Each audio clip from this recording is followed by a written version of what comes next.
कृष्णा कृष्णा कृष्णा मुरली मनोहर कृष्णा गोपाला गोविंदा हे दामोदरा।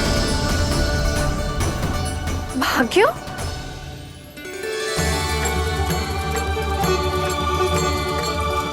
कान्हा, एक तो चोरी की और ऊपर से मूर्ख बना के भाग को।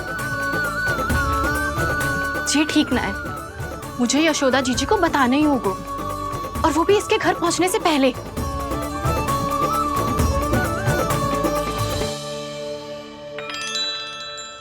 अरे पल्लू मत खींच, तनिक रुक जा, दे रही हूँ, पूजा तो करने दे।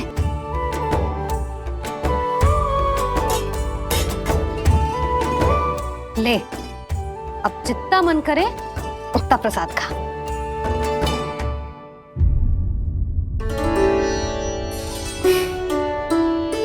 या तो मैं सच्ची बावली हो गई हूँ कि मुझे हर समय कान्हा दिखता रहता है, या फिर मेरा लल्ला कुछ अधिक ही विशेष है कि मेरे साथ ना होके भी सदैव अपनी मैया के साथ ही रहता है।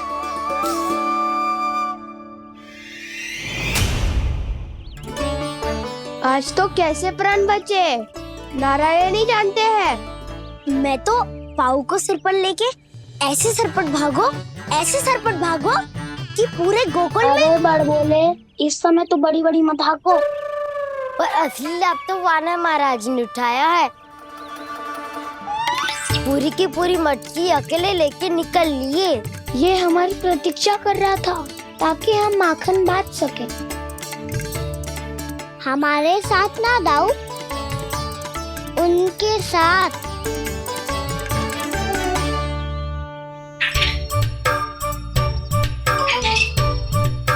मैं समझ गो कान्हा, एक ना सभी जानवरों की भूख मिट जाए, इसलिए गया था तू सावित्री मौसी के यहाँ माखन चुराने।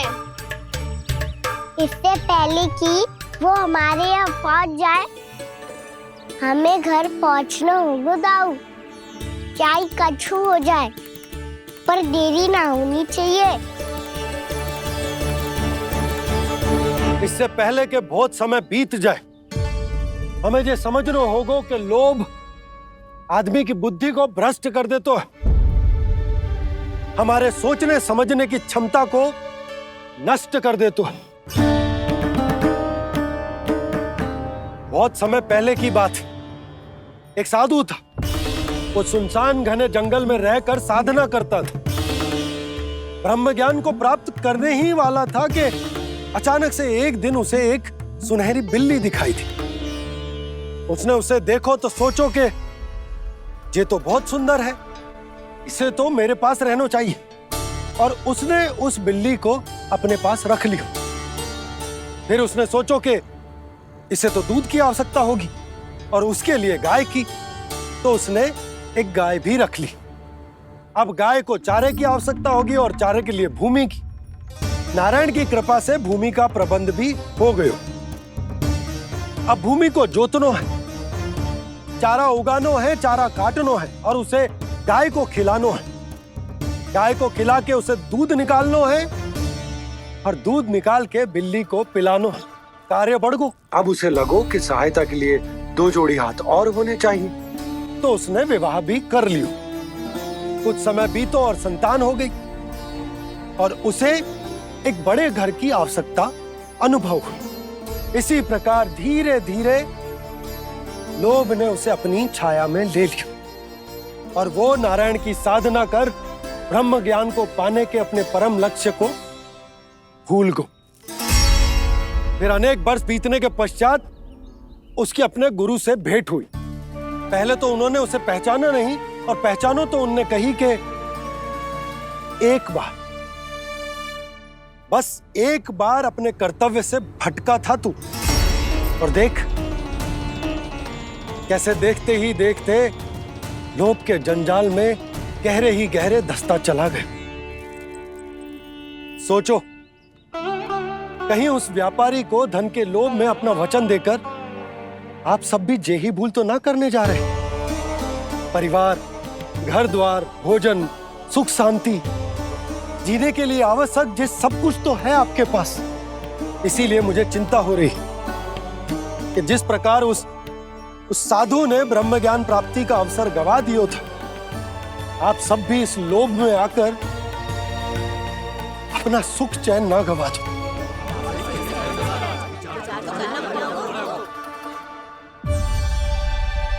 लग तो है बात सबको समझ आ रही है।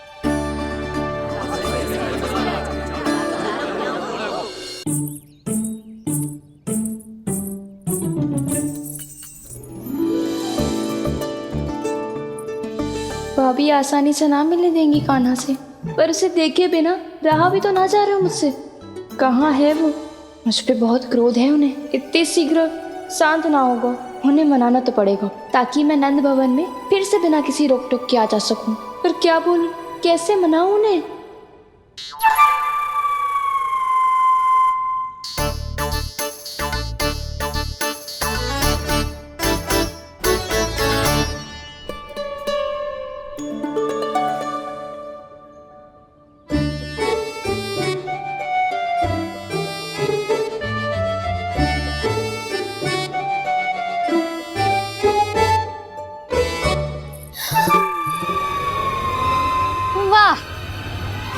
जिसने मेरे लल्ला पर चोरी का आरोप लगायो, वो ही आज मेरे घर में चोरी चोरी प्रवेश कर रही है।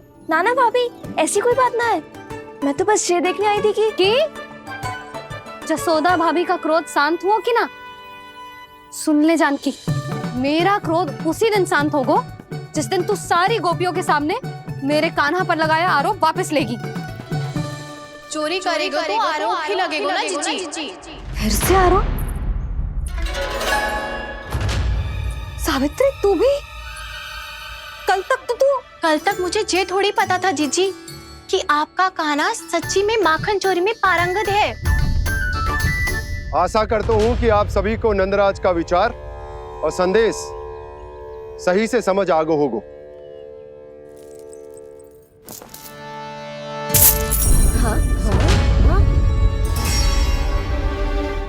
सिक्कों की खनक बता रही है कि पोटली कितनी भारी है। एक ही दिन में कितनों धन पा गई जे। हमें भी इससे अधिक धन अर्जित करना होगा, तभी तो हम अपने उज्जवल का भविष्य उज्जवल कर पाएंगे। पहली बार कछु बुद्धि की बात की है तूने। नंदराज, हमारे मन में आपका बहुत सम्मान है, पर हम जो करना चाह रहे हैं वो लोभ ना है, वो तो विकास है। हाँ नंदराज, हम अपना और अपने संतानों का भला बुरा सोचे बिना कब तक अपना जीवन इस प्रकार जीते रहेंगे? फिर पिछले 4 वर्षों से हमने आपको कर भी तो ना दियो है। मुझे तो लगता है कि नंदराज की बातों पर शांति से सोच विचार के बाद ही कुछ निर्णय लेना चाहिए। ऐसा मौका बार बार ना तो नहीं, हमें सोच विचार कर निर्णय लेना है सबने।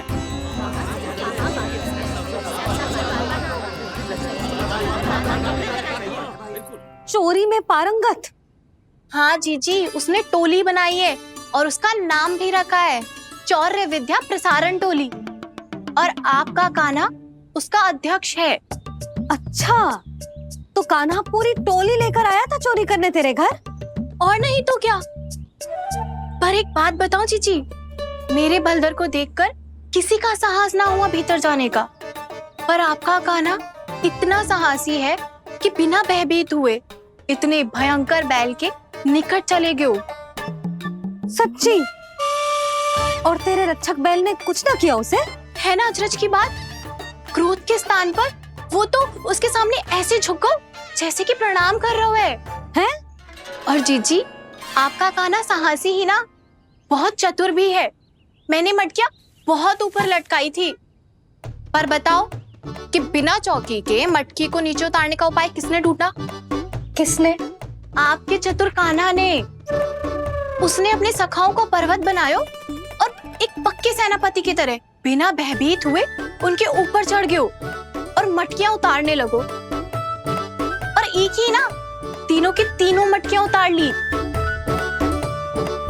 तीनों? हाँ जीजी, और वो इतना दयालु है कि पहले एक मटकी का माखन सब में बांट दियो और फिर बची हुई 2 मटकियों में से एक मटकी अपने सखाओं को दे दी और फिर दूसरी मटकी एक भूखे वानर को दे दी। और फिर जब मैं उसके सामने जाके प्रश्न करने लगी तो उसने मुझे अपने तर्कों के जाल में उलझाया और बड़ी आसानी से सिद्ध कर दिया कि वो तो परोपकार कर रहा था। मैं तो देखती ही रह गई और शब्द तो ऐसे झड़ते हैं मुंह से जैसे कि फूल। रुक जा सावित्री, पहले तू ये निर्णय ले ले कि तू मेरे लल्ला का गुणगान करने आई है कि उसकी निंदा करने। निंदा करने ही आई हूँ जीजी। जानकी सत्य कह रही थी, आपका कान्हा माखन चोर ही है और बलराम के साथ भागा था। बलराम क्यों? वो तो साक्षात गरुड़ देव की पीठ पे बैठ के उड़ के आयो है, तभी तो तुझसे बहुत पहले आके यहाँ बैठ गओ ना। आ देख ले, आजा। देखो कैसे बैठ के सब पहरा दे रहे हैं कि कोई पंछी अनाज ना चुगले, और तुम दोनों व्यर्थ में इन सब पर दोष लगा रही हो। कान्हा के निकट जाने का प्रयास भी मत ही करना। पहले मेरे लल्ला पर आरोप लगाती हो, फिर उससे मिलना भी चाहती हो।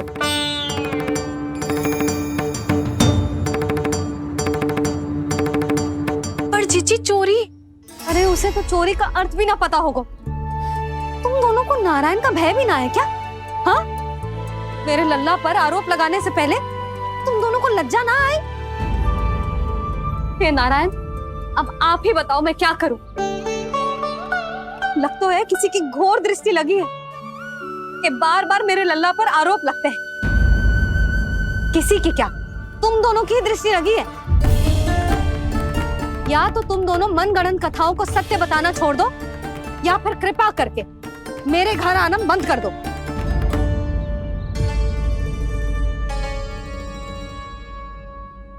अब दोनों मुंह क्या ताक रही हो? हाँ, जाओ यहां से। और तुम दोनों नंद जी की सभा में क्यों ना गई? हाँ,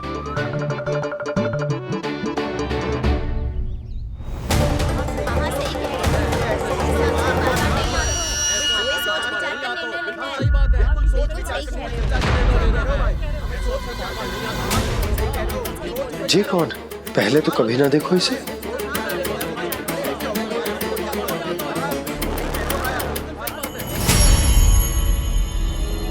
कहाँ को? बस करो।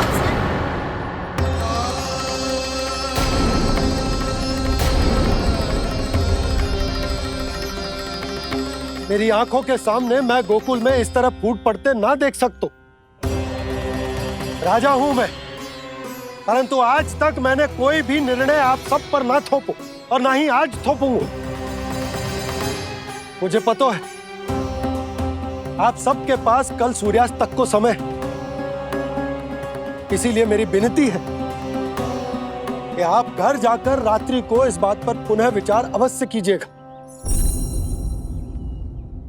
सोचिएगा कि कोई भी व्यापारी अविश्वसनीय रूप से सस्ता क्रय विक्रय क्यों करेगा जब तक कि उसका कोई छुपा हुआ लाभ ना हो। हमें सोचना होगा कि कहीं हम उसके बिछाए जाल में फंस तो ना रहे।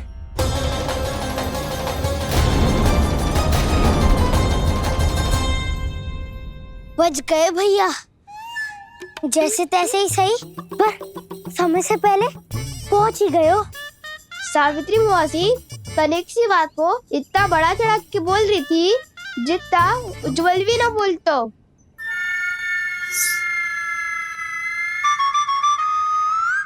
वैसे आनंद तो बहुत आयो, सच्ची। हाँ, बेहतर लगा तो माखन भी तो मिला और परोपकार भी होगा। बता कान्हा, और किसके घर जाना है अब? आज ही तो हमें शिक्षा मिली है, इतनी शीघ्र भूल गए तुम सब। लोग के चक्कर में पड़ोगे तो फंसोगे। लोग के चक्कर में पड़ोगे तो फंसोगे।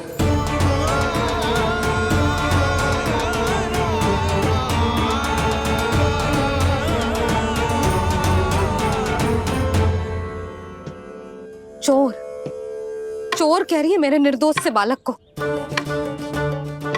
दोनों ने अति ही कर दी है।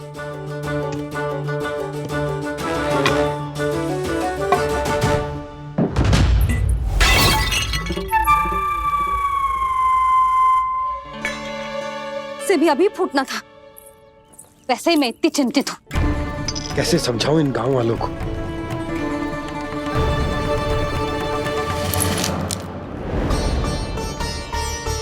कोई समझने को तैयार ही ना है। लगता है सबकी बुद्धि भ्रष्ट हो गई है।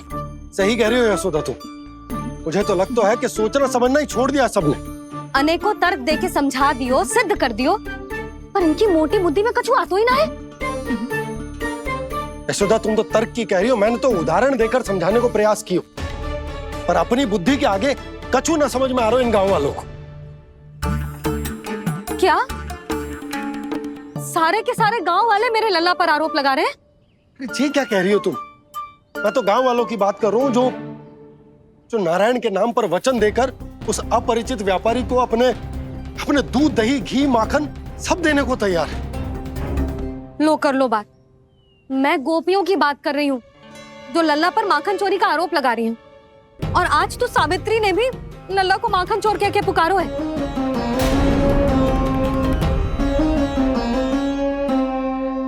सावधान यशोदा, कहीं बड़ा होकर माखन चोर ना बन जाइए। अच्छा, ये सब आप छोड़ो। स्त्रियों की बात है, मैं संभाल लूंगी। आप ये बताओ सभा में क्या हुआ? गोकुल में फूट पड़ गई यशोदा, लोभ की फूट।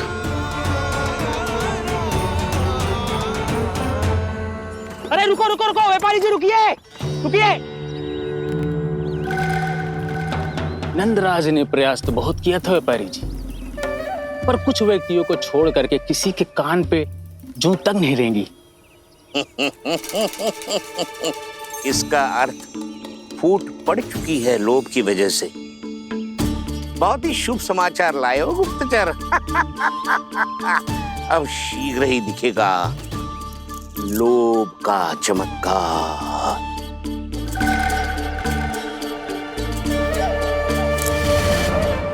लोभ से बचने को जो पाठ हम कान्हा को पढ़ा रहे थे ना, आज वही पाठ मैं इन गांव वालों को समझाने में असमर्थ रहा। आप चिंता मत ही करो जी, धीरे धीरे सब ठीक हो जाएगा। तब तक बहुत देर हो जाएगी यशोदा। ये गोकुलवासी मेरे अपने, उन्हें अपनी आंखों के सामने मैं भूल करते ना देख सकता।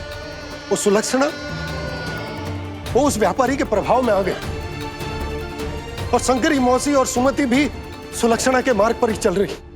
कान खोल के सुन ले बहू, आज से घर में दूध पीनो बंद, दही खानो बंद, और माखन तो बिल्कुल न खानो। पर मैया, पर किंतु परंतु कुछ ना सुननो मुझे। सुलक्षणा की जैसे धनवान बननो है कि ना?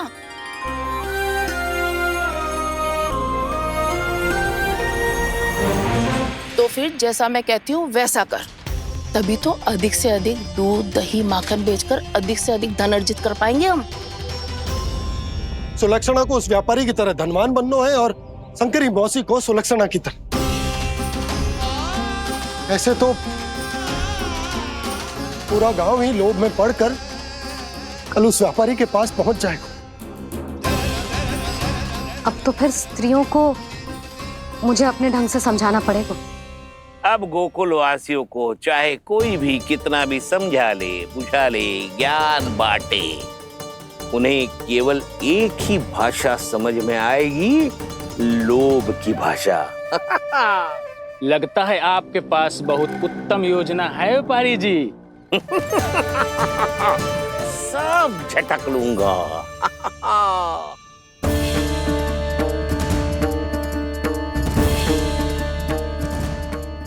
आपको क्या लगता है प्रभु, मैया के समझाने से गोपियां समझेंगी?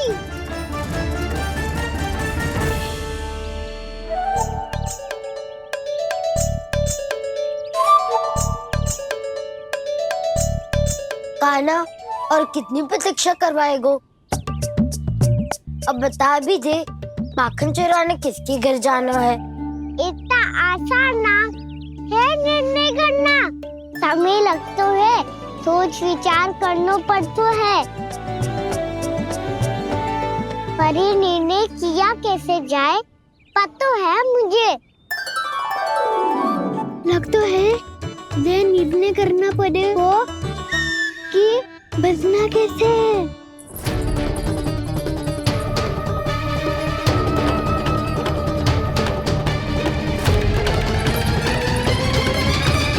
सावित्री मौसी ने हमारे 14 विद्या प्रसारण के बारे में सबको बता दियो क्या?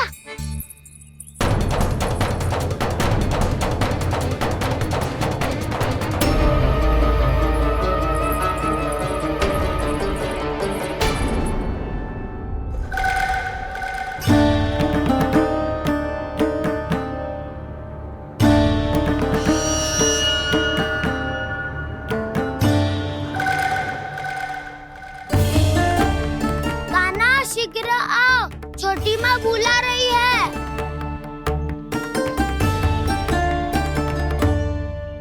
अब डांट भी पड़ेगी और कुटाई भी होगी। 14 विद्या प्रसारण कल ही आरंभ हुआ था और आज ही समाप्त हो जाएगा।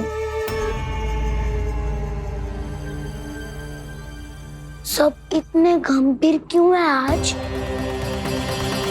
गंभीर तो होंगे ही ना दाऊ, क्योंकि मैया आज अच्छा वाला पाठ पढ़ाने वाली है।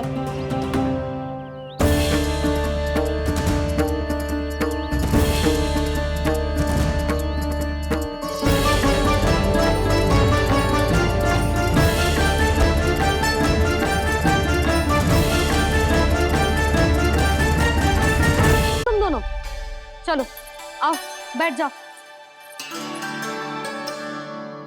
जशोदा जी बता तो दो, सवेरे सवेरे क्यों बुलाया है हम सबको?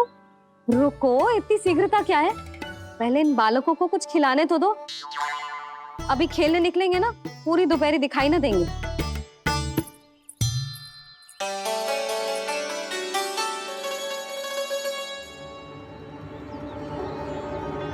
मैया देखो ना, कैसे अपने आभूषणों का दिखावा कर रही है जो सुलोचना। चिंता मत कर बहू, शीघ्र ही हम इससे अधिक आभूषण और इससे अधिक उत्तम वस्त्र पहन के घूमेंगे। ये देखो तुम दोनों के लिए क्या बनाओ है मैंने। पूरे गोकुल में प्रसिद्ध मेरे पेड़े। चलो लो। यशोदा, ये तो बहुत सारे हैं। हाँ जशोदा जी, इतने सारे तो मैं भी ना खा पाऊं। क्यों दृष्टि लगा रही हो सुलक्षणा? बढ़ती आयु के बालक हैं, खाने दो इन्हें।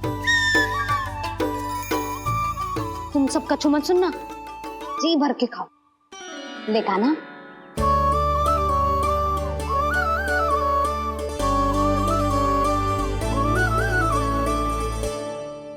हे नारायण, मैंने अपने कान्हा को जो सिखाओ है, बस वे उसे स्मरण रखें और उसका पालन करें।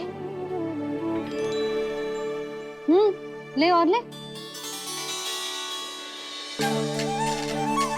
ले ले।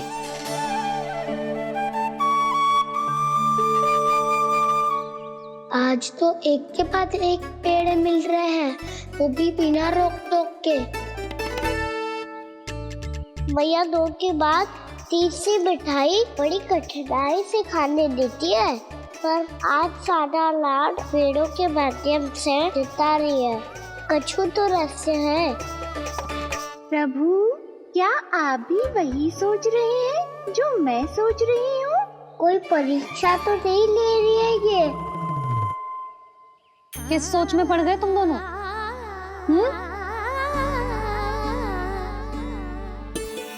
खाओ ना। जब तक पेट और मन दोनों ना भर जाए तब तक खाओ। बस यशोदा, इतना पर्याप्त है। अरे ना जिज्जी, घर के शुद्ध मावा और गुड़ के बने, कितना भी खा ले कोई हानि ना होगी। लो और लो।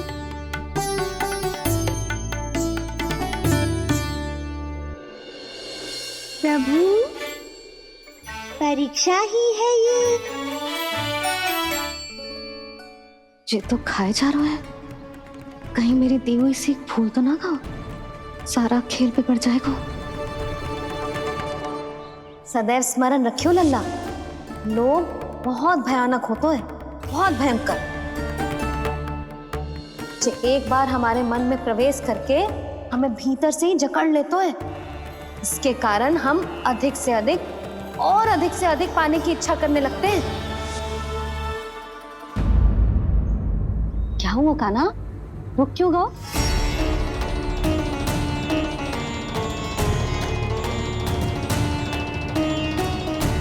आपने तो सिखाया था मैया, जितनी आवश्यकता हो उतना ही लेना चाहिए, लोभ कभी ना करना चाहिए। बहुत बुरा राक्षस है लोभ।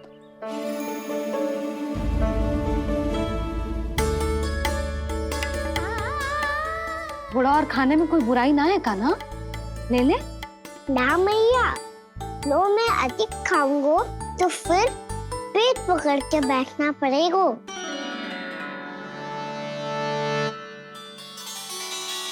हाँ, मेरा भी पेट भर गया। कान्हा सही कह रहा है छोटी माँ, लोग बहुत भयानक राक्षस है। जो भी लोग के चक्कर में पड़ेगो वो बहुत बुरा फंसेगो। अच्छा जाओ, जाके खेलो तुम दोनों। मैया, ये पेड़ अपने सखाओं के लिए भी ले जाऊं मैं?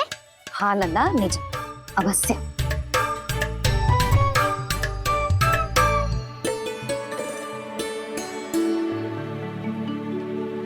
देखो, जो बात इन नन्हे से बालकों को भी समझ में आ रही है, वो तुम सबकी समझ क्यों ना आ रही?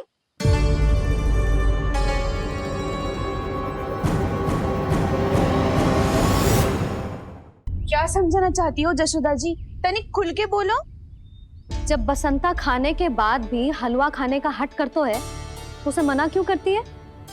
इसीलिए ना, ताकि स्वाद के लोभ में उसका स्वास्थ्य ना बिगड़ जाए। और उज्जवल, जब भरी दोपहरी में बाहर खेलने का हट करतो है तो तू उसे मना क्यों करती है? इसीलिए ना कि खेल के लोभ में उसे लू ना लग जाए। हाँ, और पुराण पढ़ना तो अच्छी बात है ना। तो श्रीदामा जब रात में दीप के प्रकाश में पुराण की कथाएं पढ़ना चाहते है तो क्यों मना करती है उसे, बता। ताकि कथाओं के लोभ में उसकी दृष्टि खराब ना हो जाए जीजी। तो इसका अर्थ तो यही है ना कि लोभ चाहे पेड़ों का हो, चाहे पुराण की कथाओं का हो, या फिर अधिक धन अर्जित करने का हो, लोभ सदैव हानिकारक ही होते हैं।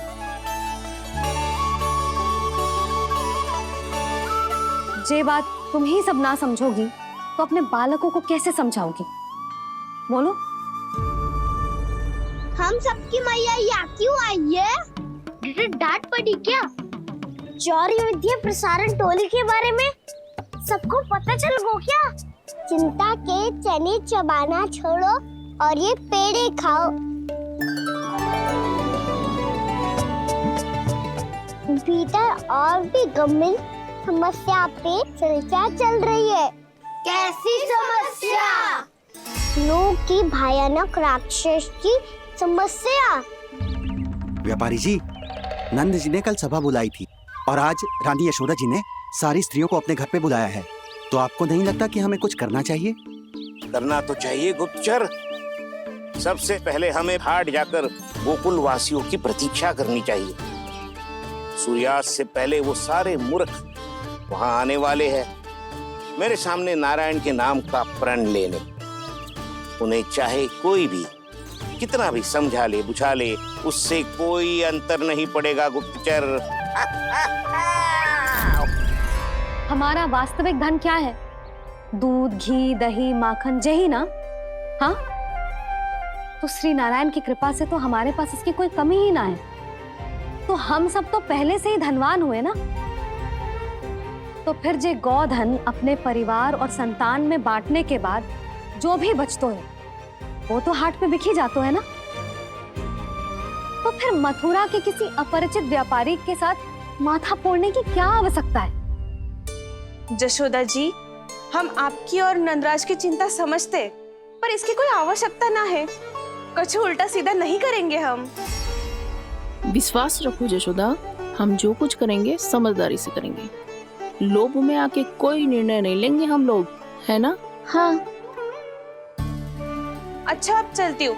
बुलावे की सूचना पाके सब कार्य ऐसे ही छोड़कर आ गई थी।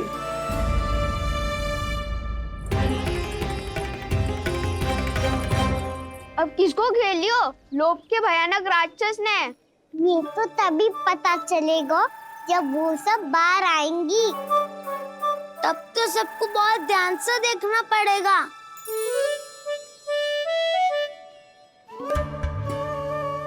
देखना तो पड़ेगा दाऊ, तभी तो पता चलेगा माखन चुराने किसके यहाँ जाना है। नाना,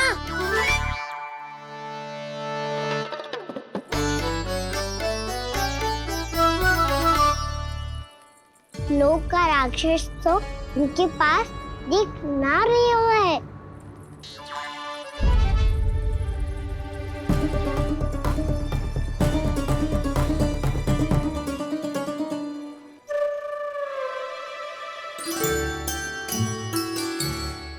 नारायण का बहुत बहुत धन्यवाद।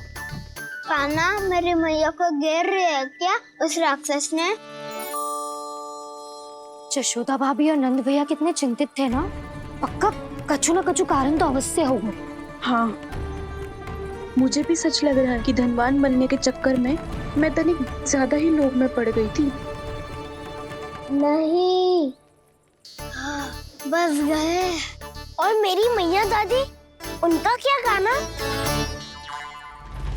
बहू, सुलक्षणा की जैसे ढेर सारा धन कमाने के चक्कर में लोभ में तो ना आ रहे ना हम।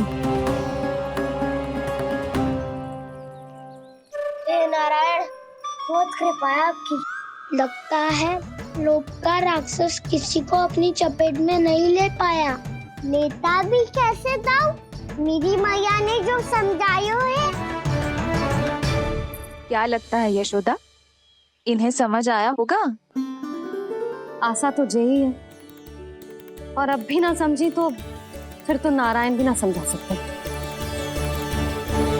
वायरी में हम सब मिलेंगे दोपहर में। तो क्या तू तब निश्चित करेगो कि आज किसके यहाँ जाना है माखन? आज कोई माखन चोरी नहीं होगी। क्षमा करना राव, भैया के का समझाने के बाद भी जिसके समझ में कछु ना आई हुई थी उसके घर चोरी तो करनी पड़ेगी आज।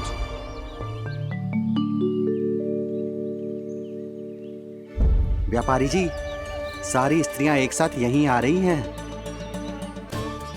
मेरे चक्रव्यूह में फंसने की इतनी शीघ्रता कि संध्या तक भी नहीं रुक पाई।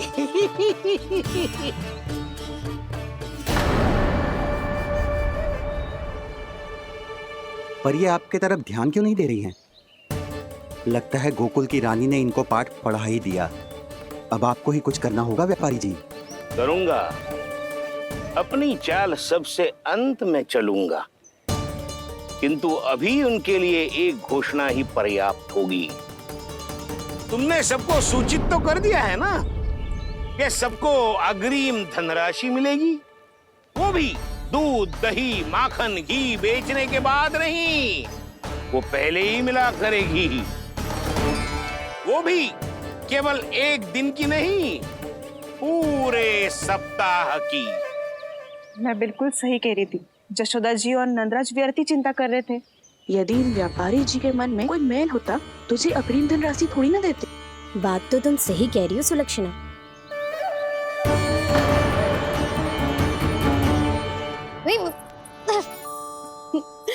कितनी शरारत करते हो तू? काजल लगाने दे मुझे। भैया, पहले मुकुट लगाओ ना।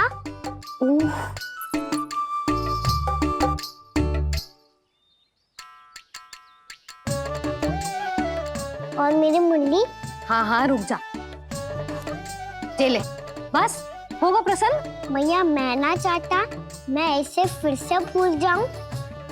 नहीं तो कड़ी धूप में इसे लेने वापस लौटना पड़ता है। चल अब बैठ जा। अब मुझे काजल लगाने दे लल्ला। भैया इतना सारा काजल मत लगाओ, छोटा सा बालक लगता हूँ मैं। आहा, नखरे तो देखो, इतना सज धज के तो तेरे बाबा भी ना जाते बाहर, दृष्टि लग जाएगी लल्ला। चुप करो। उनको तो आ सकता ही ना है मैया, वो तो गोकुल के राजा है। वैसे भी मुझे भी कम मत समझो, मैं भी राजा हूँ अपनी टोली का। कौन सी टोली? अपनी। ये क्या कर रहे हैं प्रभु? बता, कौन सी टोली? बालकों की टोली मैया, मारी खीर वाली टोली का।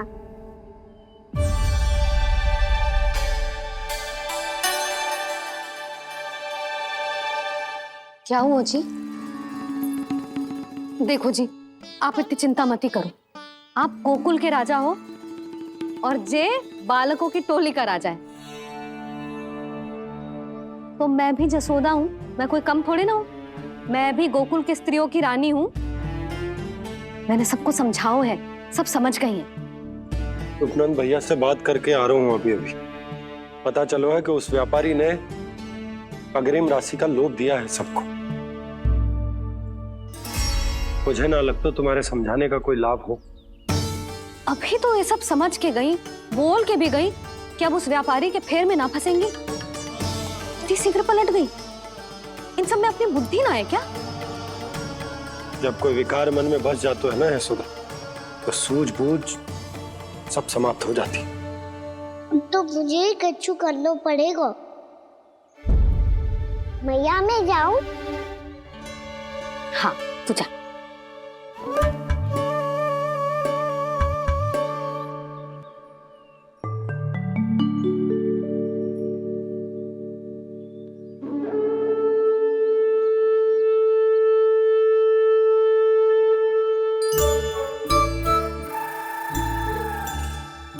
बहुत बड़ी समस्या हो गई है सखाओ। कैसी समस्या? लोभ का भयानक राक्षस कहीं ना गयो, वो अभी भी यही है। मुझे पता था, और इसका सबसे अधिक प्रभाव तो मेरी मैया और दादी पर ही हुआ है।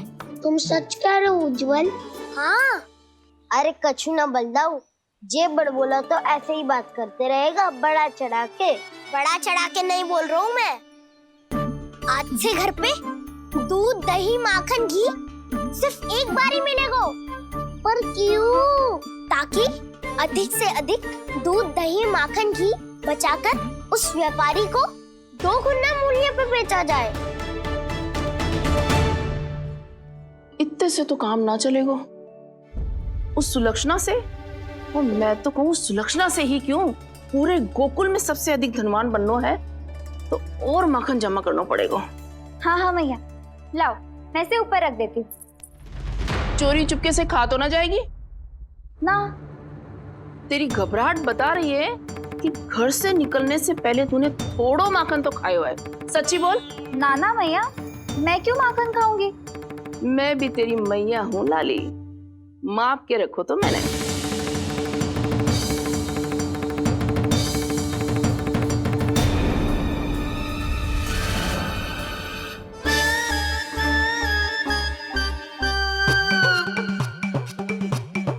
हाय रे, तूने तो सच्ची में माखन खायो है।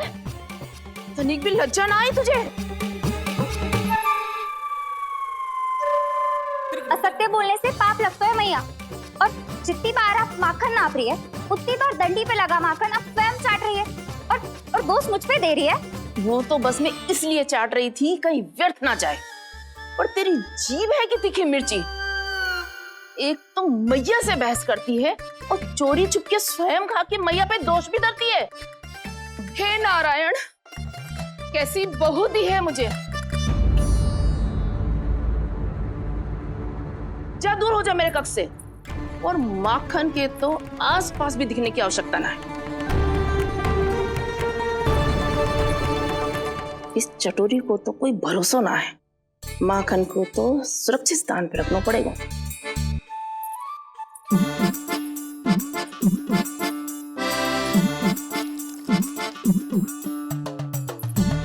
यदि बहू ने अब मटकी उतारने को प्रयास किया तो अचानक पानी गिर जाएगा और घबरा के वो चिल्लाएगी और मुझे पता पड़ जाएगा। मैया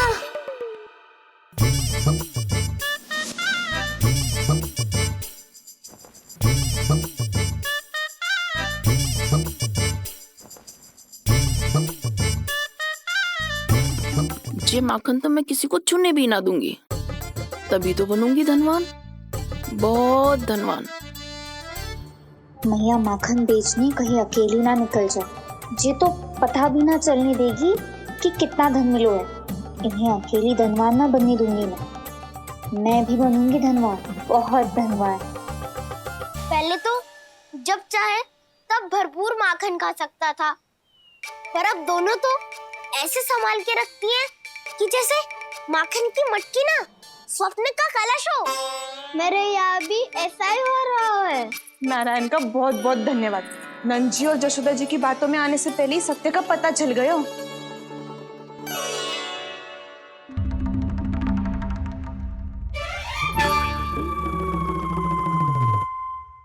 जे इतना सारा माखन। दृष्टि मत लगा, पेट पे पट्टी बांध के रात रात भर भूखा रह के बड़ी कठिनाई से माखन इकट्ठा किया है जे। तो क्या आपने निर्णय ले लियो है कि आप उस व्यापारी को वचन दे दोगी? अरे जब द्वार पे साक्षात लक्ष्मी जी हो तो द्वार बंद ना करते बावली। तू अभी छोटी है, मैं तो कहती हूँ तू भी अपने भविष्य के बारे में अभी से सोचना आरंभ कर दे। कटौती तो मेरे घर पे भी आरंभ हो गई है काना। वो मैया ने कहा है या दूध चाहिए या दही चाहिए या माखन चाहिए, जो भी चाहिए एक ही बार मिलेगा।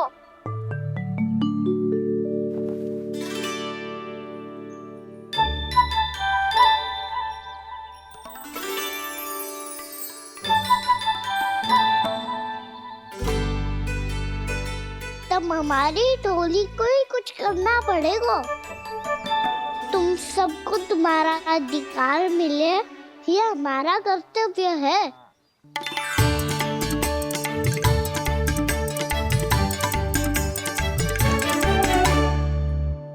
अब हम कछु ना कर सकते यशोदा। यदि अब मैंने उन्हें रोको तो उन्हें लगेगा कि मैं उनसे उनकी उन्नति का अधिकार छीन लूं। दूध दही माखन पे सबसे पहला अधिकार बछड़ों का होता है, फिर घर के बालकों का, और ये अधिकार हमें दिलाना चाहिए, है ना दाऊ? मैं सब समझता हूँ कान्हा। तुम मुझसे इसलिए पूछ रहे हो ताकि तुम माखन चोरी की योजना बना सको, पर मैं तुम्हारा समर्थन नहीं करूँगा। पर दाऊ ना, पिछली बार तुमने ही कहा था ना कि हम ये चोरी केवल वानर महाराज की सहायता के लिए ही कर रहे हैं। लो, वानर महाराज भी आ गए हमारा साथ देने। आज कोई किसी का साथ नहीं देगा, आज कोई किसी का साथ नहीं देगा।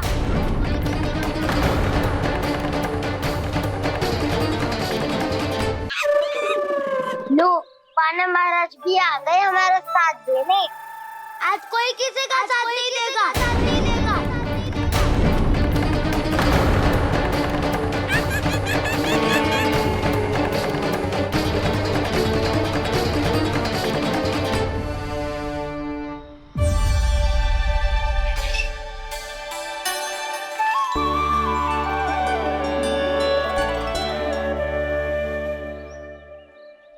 उस दिन इनकी भूख मिटाने में आपने साथ दिया था ना, तो है ये उसी लिए धन्यवाद देने आए हैं। इस कर्तव्य को अपना उपहार समझ लेना जाओ। तब तो वानर महाराज को धन्यवाद और ये उपहार तुम्हें देना चाहिए कान्हा। और हाँ, इससे मेरा निर्णय नहीं बदलेगा। आप नए मित्रों की सहायता कर सकते हो, अपनी पुरानी मित्रों की सहायता ना करोगे दाऊ। तुम सत्यवादी हो, सत्य कहो मधुमंगल, क्या करना चाहिए? अनैतिक कारण से चोरी करना अधर्म है, पर बात किसी के अधिकार की हो तो चुप रहना भी उचित ना है। ठीक है, मैं तुम सबके साथ हूँ।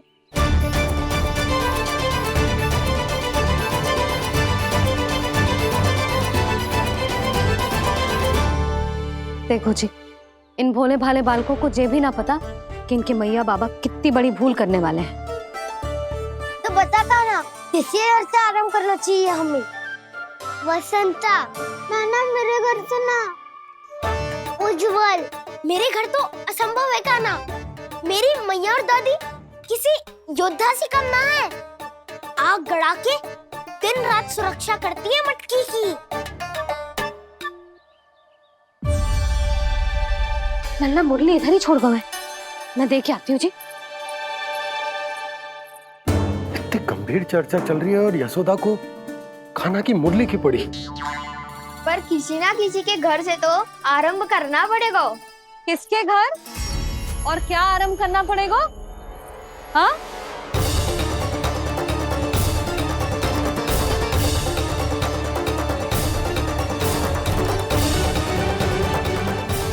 बोल मधुमंगल।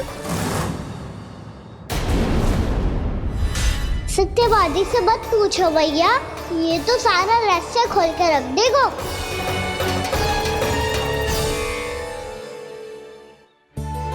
भैया ये देखो कंठ, नंदन बोला जाने कहाँ से ले आए इसे।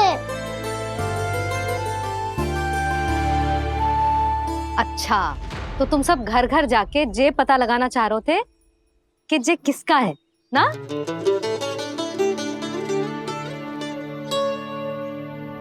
स्वर्ण का तो ना लग रहा है, पर हाँ, किसी की वस्तु है तो उसे लौटाना तो पड़ेगा ही।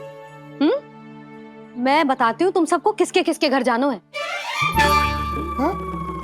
यहाँ से निकलते ही पहला घर आएगा सरजू का, फिर आएगा बिरजू का घर, फिर दीक्षा, फिर राम प्यारी और फिर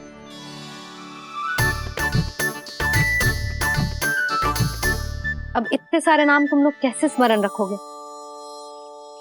रुको, मैं सूची बना के देती हूँ। रुको। हाँ, सूची।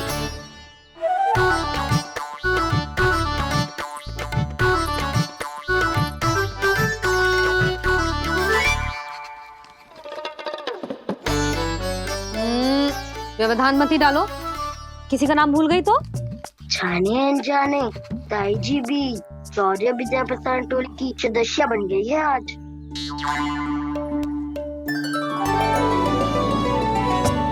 तुम सब मुस्कुरा क्यों रहे हो? क्या खिचड़ी पक रही है? लो, प्रभावती का तो नाम ही भूल गई, इसीलिए कह रही थी व्यवधान मत ही डालो। ले, अब तुम सब इसकी सहायता से एक एक करके सबके घर जा सकते हो। आप तो अच्छी हो मैया, चलो चले।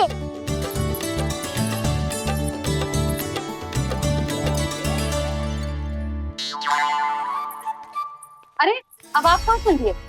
ऐसे हाथ पर हाथ धरे ना बैठ सकते हो यशोदा।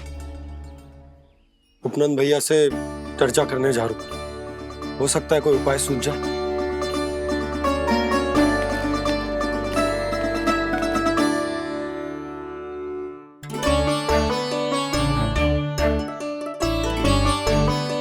खाना बताना, सबसे पहले किसका घर लिखो है?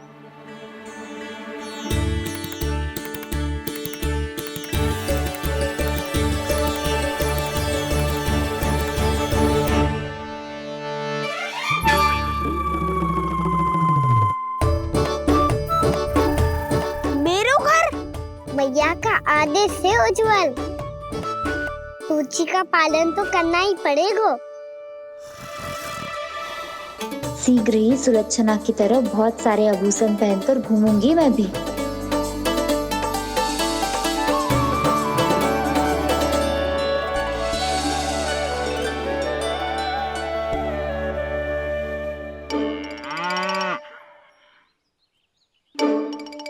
अब क्या हुआ काना?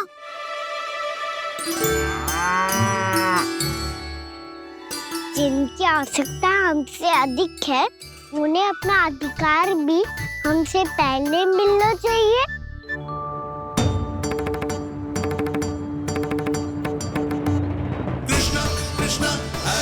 कृष्णा कृष्णा कृष्णा मुरली मनोहर कृष्णा गोपाला गोविंदा हे दामोदरा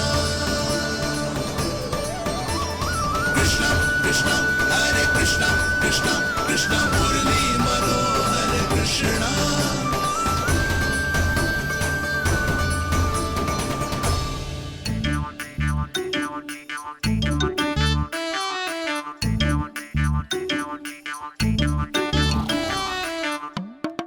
अब क्या करे? मम्मी कही थी ना, दो पैरी है, चोरी करना असंभव है। किसी को छूने भी ना दूंगी मैं माखन।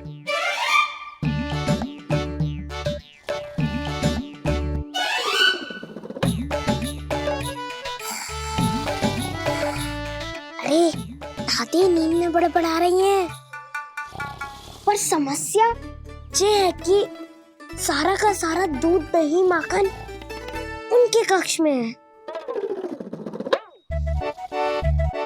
तो फिर सबसे पहले हमें कक्ष में प्रवेश का मार्ग खोजना चाहिए। मैं वही उपाय अपनाऊंगा जो मैं मैया के साथ अपनाता हूँ। इससे पहले कि कोई पूछ जाए, जो भी तुम्हारा उपाय है वो करो।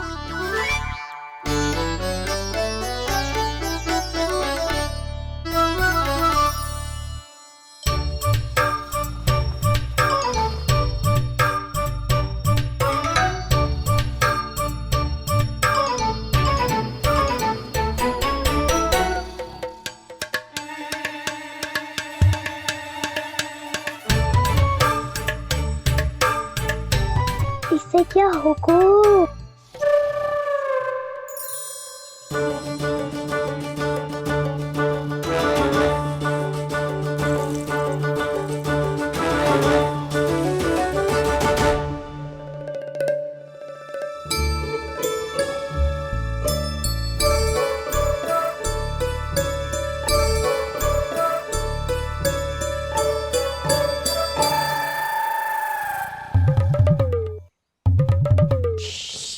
आओ।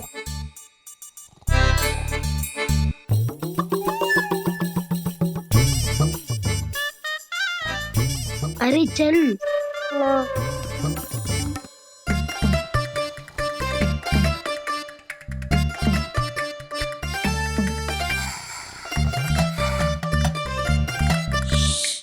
चलो।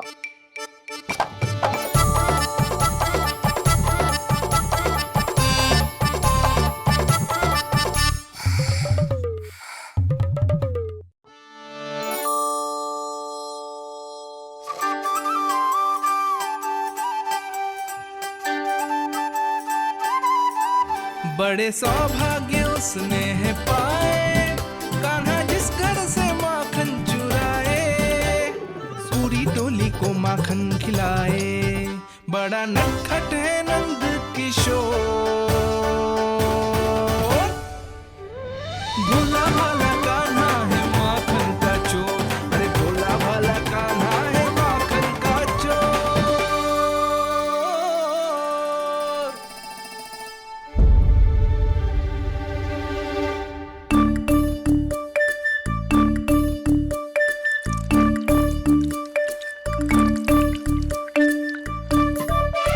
कान्हा तुझे पीना भी ना तो देख ऐसे पीते हैं।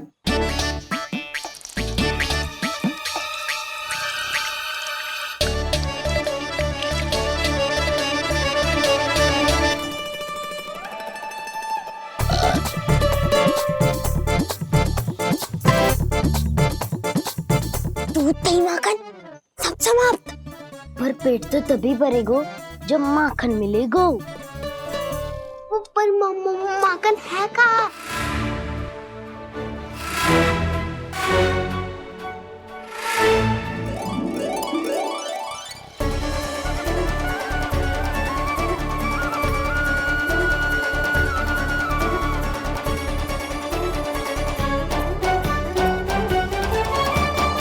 दूध दही खा के जो बल आयु है ना, उसका प्रयोग करते हैं और पर्वत बनाते हैं।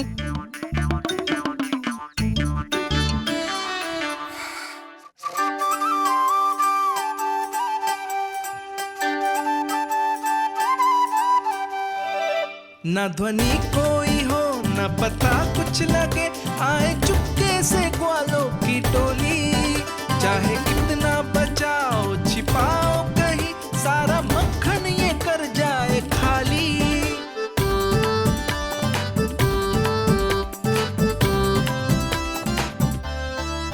मुख से तो लगता है सरल ये बड़ा भीतर से चंचल ये छल से भरा है ये नटखट बड़ा चिकचोर।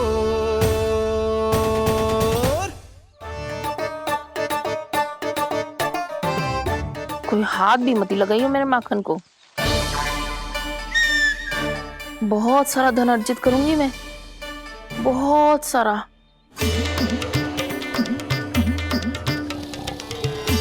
हो गयो कल्याण, मटकी के ढक्कन में जल भरवा है। टनिक पे मटकी लाए तो सारा जल तेरे दादी के ऊपर डल जाएगा बचवन। हमारे कोलाहल से उठे ना उठे, पर जल की बूंदे पड़ते ही दादी झट से खड़ी उठ जाएंगी। दूध दही से इतना भी बदला मिला था कि अधिक देर तक पर्वत में नहीं रह पाए। जो करना है शीघ्र करो।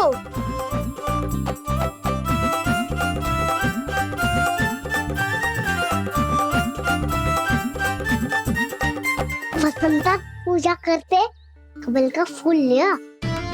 उज्ज्वल की दादी प्रतिदिन चढ़ाती है लक्ष्मी नारायण को। नाना मैना दान आएगो तो पकड़े जाएंगे। फिर क्या दशा होगी हमारी? कान्हा, तुझे कैसे पता कि मेरी दादी प्रतिदिन कमल का फूल चढ़ाती है? फिर से फंस गो। ये तो ना बोल सकतो, मैं ही नारायण हूँ, मुझे ही चढ़ाती है ना वो। मैं नहीं बताया। आरती करो और पर्वत संभालो। दादी उठ गई तो बहुत बड़ी समस्या हो जाएगी।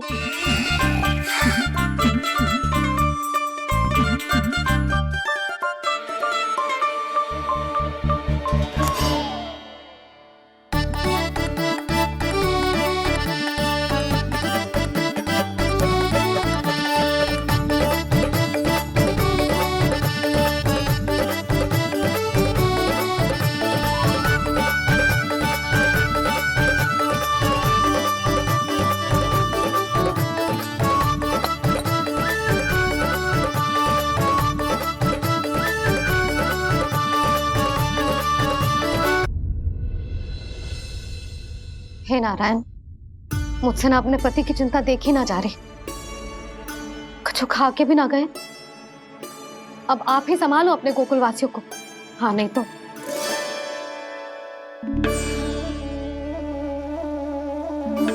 लो, इन सब के चक्कर में तो उसकी मुरली देना ही भूल गई।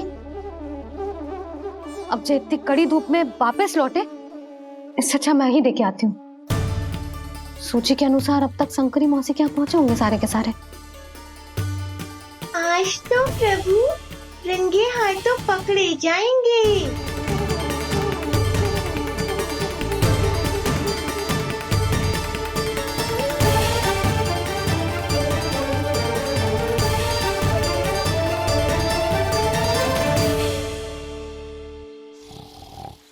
9 मटकी तो उठ ही ना रही है। अधिक देर तक जे पर्वत ना सक पाएगो। यहाँ से माखन निकाल के दे दूंगी। स्वयं हाथों से अपने ये बांटे, पूरी टोली को माखन खिलाए। बड़ा नटखट है नंद किशोर। उसे मटकी उतारने का प्रयास करो कान्हा। अब तक तो हल्की भी हो गई होगी। नापी तो बहुत भारी है दाऊ। तो मैं कुछ सहायता कर दूं? दादी बोली होगी सपने में। अपनी मैया का स्वर भी ना पहचाने दुष्ट।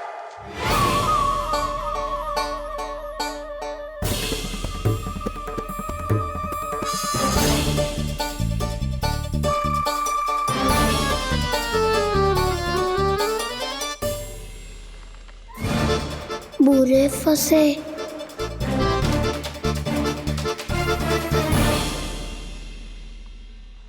देख क्या रही हो चाची? अपने खाना को ऐसे ही लटके रहने दोगी?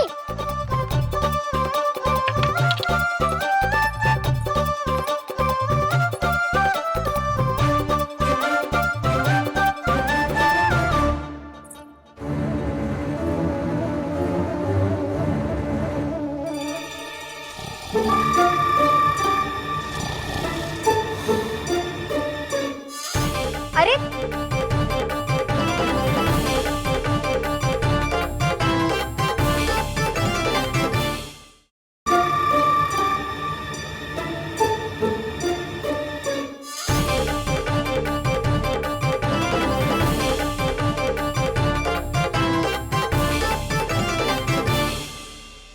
कितनी अच्छी हो चाची और कितनी बदसाली भी हो। आपने अपने काना को गिरने से बचा ली हो आज। दादी अनुचित कहती है चाची, पूरे गोकुल में आपसे अच्छा कोई है ही ना। अच्छा, और गोकुल ही क्यों, मैं तो कहता हूँ पूरे ब्रज में आपसे। बस बस, पहले माखन चुरायो, अब मुझे माखन लगा रहे हो। पर तू बच ना पाएगो कान्हा, तुझे अभी सीधा जीजी के पास लेके जाऊंगी मैं।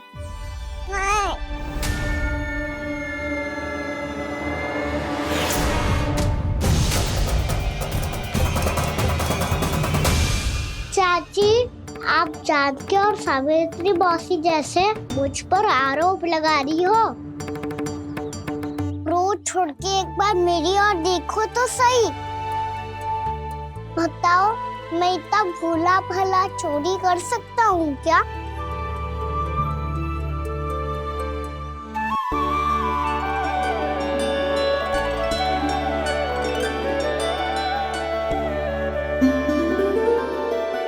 मैं तो बस उज्जवल की सहायता कर रहा था चाची।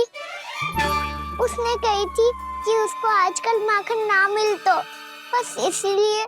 मुझे क्यों फंसा रहे हो ना?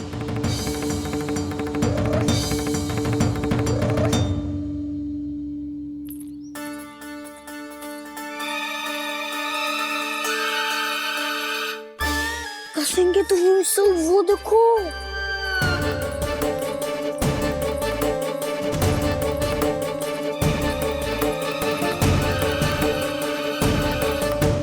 आप दोनों सो रहे थे ना चाची, इसीलिए विवश सोकर हमें अपने आप माखन निकालना पड़ो।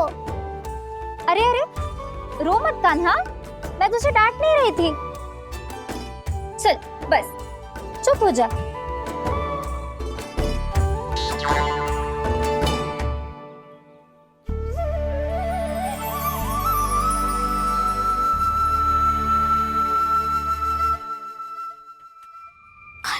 कान्हा शीघ्रता कर, छोटी में आ रही है। वो माखन का पात्र जो सदैव आप मेरे लिए छुपा के रखती हो, वो मुझे नहीं दोगे चाची? माखन के उस पात्र के बारे में इसे कैसे पता चला? ना दोगी तो मैं जा रहा हूँ मैं। अच्छा रुको, मैं अभी लाती हूँ।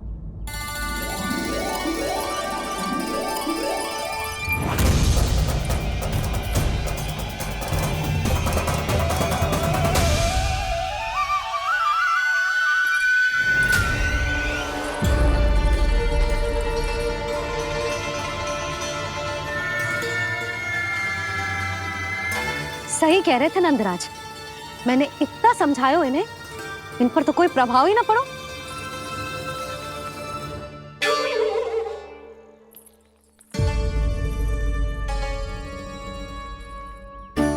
प्रभावती भी लगता तो इन सब ने ना निर्णय ले लियो है।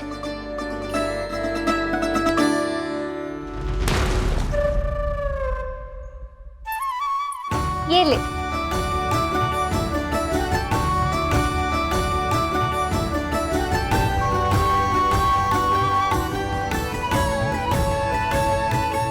अब मैं जाऊं?